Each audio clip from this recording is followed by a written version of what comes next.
Hey everybody, how's it going? It's Edwin back again for Strictly Comics, and I have this week's pull list for everybody today.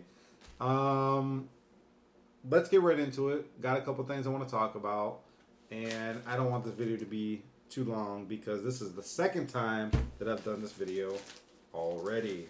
So, here's the bag, and as always, in no particular order. Up first is Thief of Thieves, number 18, by Robert Kirkman and Andy Diggle. Still a pretty decent read, very fast read usually, not a lot of dialogue, not a lot of content. So, yeah, got that. Next, I got the Talon, number 13. They're coming to an end with this story, so I've heard. It's pretty good so far. I enjoy it. It's it's not the best read in the world, but it's definitely not boring or anything like that. A lot of people don't like it because they've saturated Batman already with Court of the Owls, but that's how politics are in corporations. If it brings the most money, you keep doing it until you kill it, and then you don't have anything else after that. You try to come up with the next big thing. The Walking Dead, number 117. As we know, we got a war coming up pretty soon in The Walking Dead, and they've timed this pretty well, I think, with the 12-issue series. We got the mid-season finale coming up on The Walking Dead this week, so it's going to be interesting how all that pans out. But I think it's going to parallel a little bit with the comic books. If you guys haven't read The Walking Dead, I won't tell you the way it will probably turn out in the television series. Next, I got all new X-Men number 19. Very colorful, very vibrant cover. I like this a lot. I like how the original X-Men are still in the present, and they have new uniforms. Interesting. So yeah, this will probably be a really good read. Hopefully, covers tend to be very, very deceptive, especially in the Marvel universe. Very misleading. So we'll see. Next, I got Superior Spider-Man number 22. I really like this cover, and those of you who know me, I'm a Venom fan, so I'm really anxious to get into this and see what this is all about. But we'll see. This, as you guys may or may not have known, Venom has discontinued, and I think 42 or 44, whichever it was the last issue. And they said in the back of it that they gave a lot of shout outs and appreciation, expressed a lot of gratitude to everybody who supported the book and the character. They said that even though it's discontinued, Venom still basically will live on, just in different titles and different issues. And they said that Venom's storyline will continue in Superior Spider-Man. So I was going to pick this up regardless, but I'm really anxious to see how this turns out. Next, you guys, I got Transformers Robots in Disguise, number 23. Dark Cybertron, part 3. Got Starscream on the cover right there. Haven't really gotten into this too much. I read the previous issue to part 1, and I read part 1. I still got 2 and 3 to read, so I don't really have a mid story arc determination yet on what I feel about this story arc, but we'll see. I got TMNT number 28. Now, this is a good story. As far as my top 5 story arcs out right now, you got City Fall, you got Forever Evil / Trinity War, you got Infinity, you got Battle of the Atom, you got Dark Cybertron. At least in my world, this is like the second best so far. I think that Forever Evil is number 1, just because they got a lot more going on. They got more titles that they can just expand the story arc with. But nonetheless, this is still a very, very good story. If you have not checked out City Fall. By now, you probably want to wait for the trade. I don't know, but this is definitely worth getting. The writers on here, Eastman, Waltz, man, just some really solid, really good writing here. So you should definitely check that. Plus, you got like Bebop and Rocksteady at the bottom, which is kind of funny because they were kind of introduced in the last Villains issue. These guys aren't very bright, but they're tough and they can take a lot of damage. That was a really good issue as well. Next, I got Batman the Dark Knight number 25. Thinking about dropping this issue. Not at the moment because the whole Clayface storyline is going on, but I'm really thinking about dropping this issue. I really need to cut back, you guys. I'm just spending way too much money on comics. When I first started out, you know, let's just say this. When I first started out, it was about half of what I'm spending now. And I'm really trying to have a conscious effort on what I really need, what I really want to read, and what I could just do without. And I'm starting to get those comics and then leaving them back on the shelf. You know, especially when you look at a $3.99 price tag and you're looking at a 19 to 20 page comic. I'll get into that later. Next, I got Batman, Son of Damien, number 2. This is a good story. This gives you a scenario of like, what if Robin had lived, but Batman had died? Kind of a what if issue, I guess, if you want to say it like that. But one of the things I've really been impressed with is the paper quality within this book. The paper quality has just been exceptional. It's very, very good. DC, I can't say enough about DC. I think that they've been doing such a great job with their comics since the New 52 launch that, in a way, I want to support them because of how good they're doing with their books. You know, I feel like I'm not getting gypped off. I feel like they're giving the consumer what they want.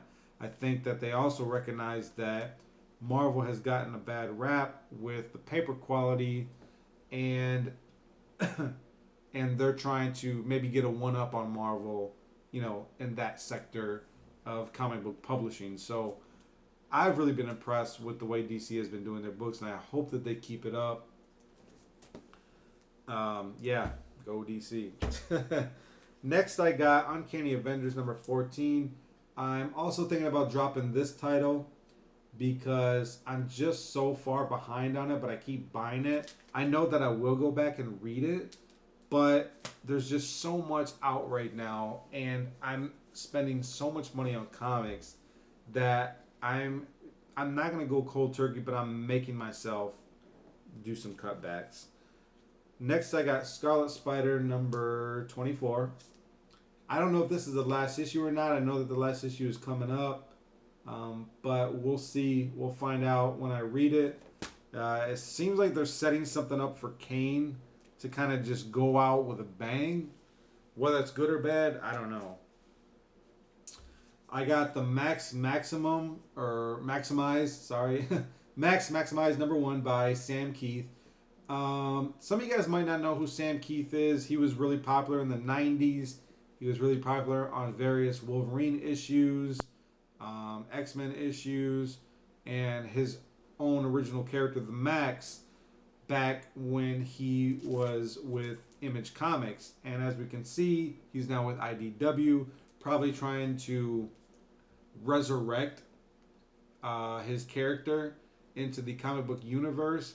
I'm very anxious to get into this and to read this because Sam Kieth's artwork, it's just so out of the ordinary of the way comic books are typically drawn. There's a lot of exaggeration with, the human anatomy, body parts, anatomy, stuff like that. And it's just very visually stimulating in my opinion. The purple and the yellow, they go well together. And I hope that people buy this book, and I hope that he does a good job because I'm a big supporter of comic book artists from back during the time that I grew up. And I really want to see them make it. I don't want to see them starve or anything like that because that's how they make their living now. And I want to see them continue to support themselves and the passion, the love that they have for what it is that they do. So I'm definitely going to read this and just take it one issue at a time with that. Finally, you guys, I got Superior Carnage number 5.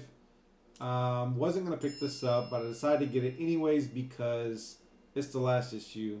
I want to see how it ends.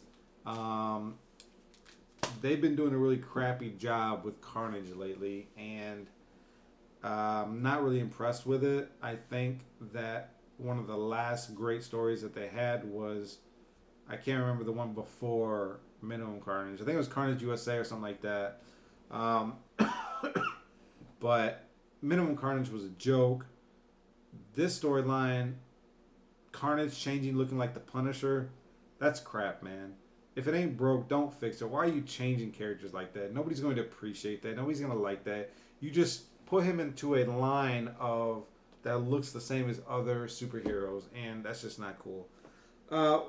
One of the things I do want to say, you guys, I was a little kind of a sad day today. I didn't say goodbye to my comic book shop, but I told them that next week is going to be my last week buying comic books from them, just because it takes me like 50 minutes on a good day to get there, and then 50 minutes to get back. It's just too far to drive. Plus, I feel like, with the money that I dish out or have been dishing out, I could give that to a mom and pop shop, something like that, instead of this big giant warehouse of a comic book store. So I already started last week, but over the next 3 weeks, I'm going to go to different comic book shops and just kind of check them out, see if this is something I want to do, because it's just too far to drive. So yeah, that's it. But what I wanted to talk to you guys about a little bit was one of the reasons why I'm pulling back from modern comics is because I've really been getting into purchasing lots and runs of Copper and Bronze Age books. And the biggest reason is that these don't really retain any value. And not only that, there's a lot less content. There's not as much dialogue. I think that they've really adapted and taken advantage of people having a short attention span. So spending $3.99 on a book that I'm going to burn through in like 5, 10, 15 minutes, do you really feel like you're getting your money's worth out of that? I mean, $3.99 for a book. I mean, just think about that. You're spending $4 on a book. And if you're not a part of a club or membership and then you have to pay taxes on it, you're spending more than $4 on a book. That's not even 22 to 24 pages like comics have been over the past 20 to 30 years. Now they're like 20 pages. I've seen some as low as 19. I even read one that was like 18 pages. 18 pages. So I think that they're really taking advantage of the short attention span of people that have come into play through media, internet, videos, ads, stuff like that. So these issues are usually very forgettable. There's so many books out there right now that not one particular story or story arc usually has a huge, long-lasting impact in the comic book world. I mean, Avengers vs. X-Men, yeah, it's going on a year to 2 years now since Professor Xavier died, but he'll be back. I mean, everybody knows he'll be back. He'll be back. Same thing with Peter Parker. He'll be back. This isn't going to last forever. So I just have a really hard time with spending that kind of money on something that I know 95% of the books that I buy are going to depreciate. The only way that you could even make any money off of it or profit from it is you buy it, you read it, you sell it the very next day. Like the very next day or two. If you don't, you're just taking a chance of the book eventually not even being worth the paper that it's printed on. So the rereadability needs to be there, because I don't really want to buy my comic books, read them one time, and then set them off to the side. I want to be able to pass them on to my kids. I want to be able to experience reading them with my kids in the future. I might want to go back and reread a story. And not only that, but they just keep rehashing stuff. They keep rehashing the same stories, the same character interaction. One of the best examples of this is, excuse me, is Miles Morales. Miles Morales is not in the 616. He's in the Ultimate Universe, but he's just coming across these same characters for the very first time that Peter Parker did back in the 60s and the 70s. I mean, it's just reboot. It's just rehash. And I think that we need to be a good steward with what God has given us. We need to be wise with the money that we have to spend. And spending money on $2.99 or $3.99 on a book, especially something like this, that doesn't have as great paper quality. DC right now is just blowing Marvel out of the water with their paper quality.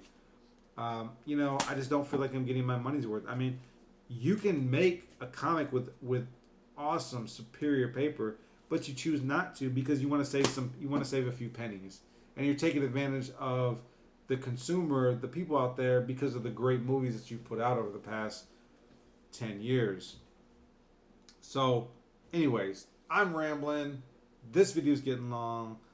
I do want to say to everybody, have a great Thanksgiving.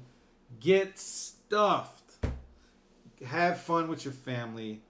Spend time with your family, you guys. Really and truly, family is really what's important out there. If you don't have a family, get out there with somebody, with some friends, something. That's what we had to do this year. All of our families in Michigan. We're in Texas. So a friend of ours has invited us to Thanksgiving, and we are happy to say yes. So get stuffed, watch some football, play some games, spend time with some family. Keep God first in your life.